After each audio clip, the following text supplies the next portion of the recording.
এবার গন্তব্য Mohakhali bus terminal. গেল ১৫ বছর ধরে ঢাকা ময়মনসিংহ রুটে রাজত্ব ছিল এনা পরিবহনের, যার স্বত্বাধিকারী বাংলাদেশ সড়ক পরিবহন মালিক সমিতির সাবেক মহাসচিব ও আওয়ামী লীগ নেতা এনায়েতুল্লাহ। কিন্তু ৫ আগস্টের পর থেকেই বন্ধ এনার বাস চলাচল।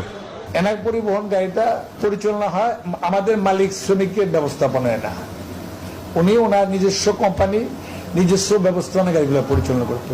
আপনি খোঁজ নিয়ে দেখেন এই ঢাকা ময়মনসিংহ রোড ছাড়া আগে সকল জায়গাতে গাড়ি পরিচালনা করতে, কে বন্ধ করলো গাড়ি? এনায়েতুল্লাহ কোম্পানির মালিক হলেও তার বাস ছাড়াও এনা পরিবহনের ব্যানারে আরও বেশ কয়েকজন মালিকের বাস চলত। যাত্রীদের চাহিদা থাকায় সেসব মালিকদের বাসগুলো এখন চলছে ইউনাইটেড পরিবহনের ব্যানারে। এনা ট্রান্সপোর্টটা ওরা বন্ধ করছে, বন্ধ করার পরে আবার ওই পূর্বের এই ইউনাইটেড সার্ভিসটা আবার চালু হয়েছে যৌথভাবে। বিভিন্ন মালিক। রাজনৈতিক